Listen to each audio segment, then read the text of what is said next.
And now, it's time for another Dice Tower review with Tom Vasel. Hey folks, today we're taking a look at The Big Fix, a noir card game. Now I like the noir genre, and so I was very interested in this one, having like a deduction element to it, and just, figuring out who committed a murder or crime. It's very intriguing to me, so I was very interested in checking this one out. It took me a while to get it started, and it may not be a great game, so I'm saying that now. If you don't like criticism, you should probably turn the video off now. Otherwise, here's how to play it.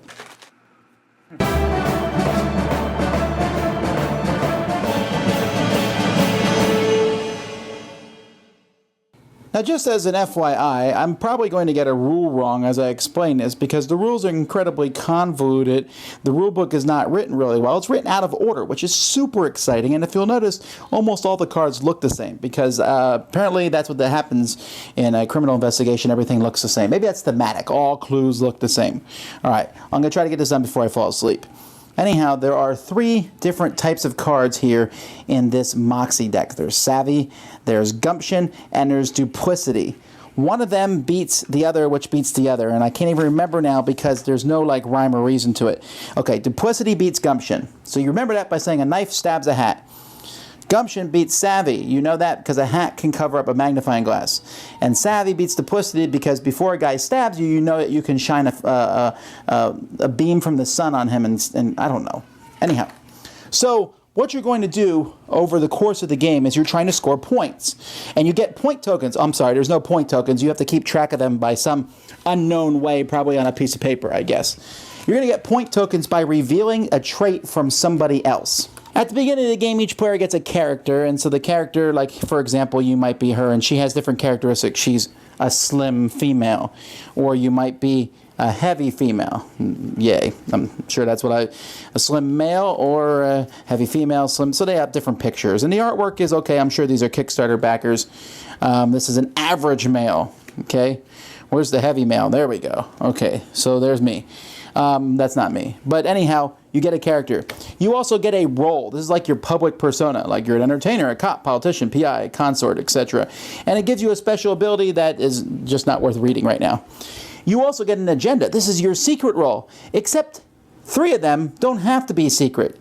So there's the detective, there's the schmo, something I've always wanted to be, 2 suspects, the murderer, and the shark. Each of these people has very specific goals to get points at the end of the game.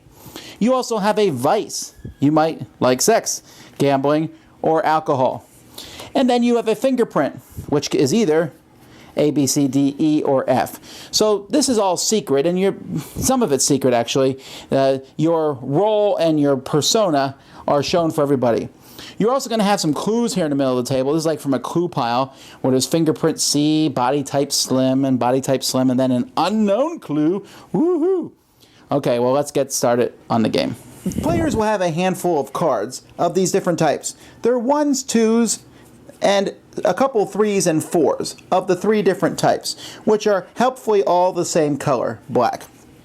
Anyhow, the first part of each round is the dawn phase.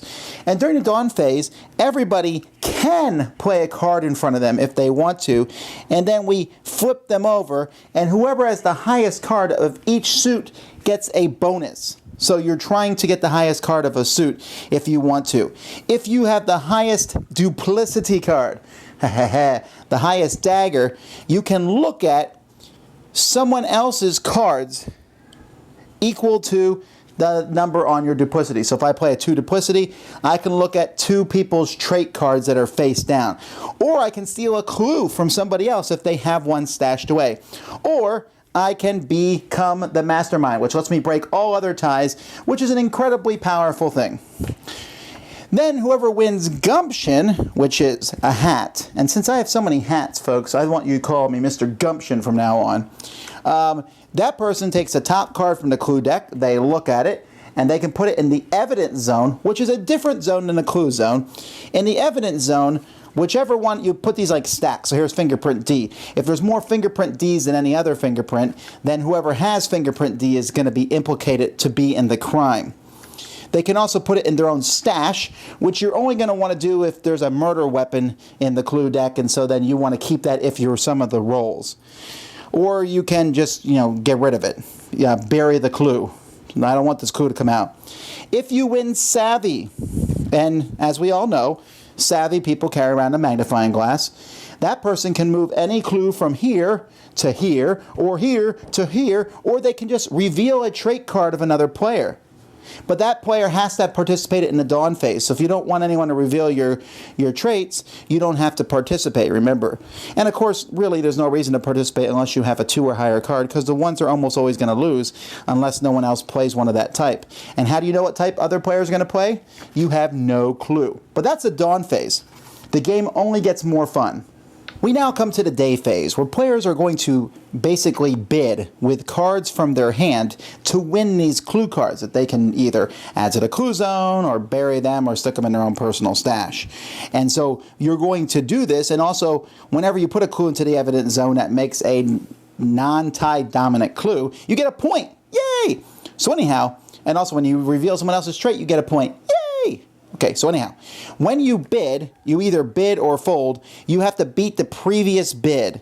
So new bids have to have a higher value or be equal in value, but of a suit that trumps it. So I could play a 2 duplicity, and you can play not a 2 gumption, because as we all have learned, the knife stabs the hat. But maybe I can play 2 savvy, even though that number is not higher than the 2. Here, when I play the 2 savvy, we all know that magnifying glasses beat up on knives.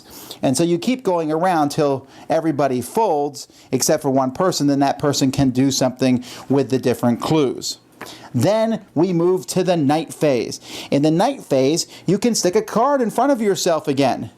And it's just like the morning phase, but it's different because the card you put down does something different. If you play a savvy card, you can spy on another player. All right? You can pick another player to spy on. If you play a gumption card, you rest and get more cards in your hand. If you play a duplicity card, you satisfy your vice. So that scores a point if no one else spies on you. But if someone else spied on you, then you don't get a point. If your savvy card beats your duplicity card, they can flip your vice card up, and now everyone knows what your vice is. This will continue for a really long, boring time. Finally, when there's no clue cards left in the clue deck, and for me, that's because I threw half of them under the table, so the game would be shorter.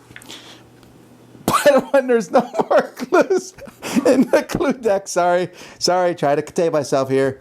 Then we reveal everyone's agenda, well, the people who haven't already revealed it, and the detective. If they have the murder weapon, they get some points. If the murderer was not revealed, the detective needs to dramatically deliberate who they believe to be the murderer. And they try to convict them and using the traits on the table. Everyone else reveals their agenda cards. Well, that's probably only 2 people because everyone else has already left the game.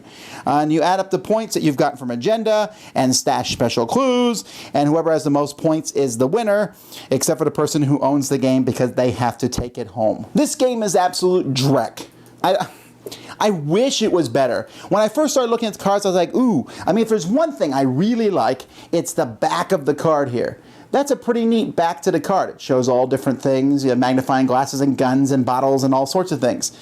But other than that, the game has several problems. One, the artwork and the theme are, they're not that interesting. I thought it would be kind of cooler. The cards themselves are just too blah. And like I said, that whole which beats which, you think you'd remember after a while. But not only do you have to remember which beats which, you have to remember what does what. During the daytime phase, having the highest gumption does one thing. During the nighttime phase, it does something else. During dawn and nighttime. During the day, it means nothing except you need to remember which suit beats which suit. It's crazy convoluted. And there's, it's not like there's there are some reference cards here. There's a turn order reference card, and there is a Moxie card here that does tell you what beats what. I can't tell you how many times I had to look at this card to see what beat what. It just wasn't intuitive at all. But even taking that aside, the turn order card, it tells you here on it what each duplicity does during the day and what it does at night, but you would look at this card every time because you can never remember. Then, let's say you do remember, you're sitting there going, okay, I want to play the highest duplicity because I want to do this, but he might do that, and it's just, you're looking at the rolls and everything is just this big mess.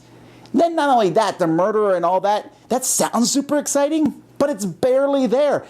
You could find the murderer by accident just by turning over a clue card. You can randomly look for clues and see what happens. Everybody I played this with hated it, and they also hated me for bringing this game to the table. I now have to live the shame down at having forced others to play this. And I feel bad about that, and I'm sure they put a lot of effort into this game and work on it and so on, but I don't know that there's fun in here. I love deduction. I love trick-taking. I like playing cards and simultaneous selection, outguessing other people. I don't think they all need to be in the same game for random points that are given out. You get a point for turning someone's card over? Bad game. I'm not keeping it, in case you're wondering. Dice Tower Judgment, bad. Thanks so much for watching the Dice Tower videos. Find more great videos and reviews, as well as our top-rated audio podcast at Dicetower.com. You can also find other great shows at Dicetowernetwork.com. I'm Eric Summerer, and you've been watching The Dice Tower. The Dice Tower is sponsored by Cool Stuff Inc., where you can find great games for great prices. Cool stuff in stock. Check them out at CoolStuffInc.com. Shut the door.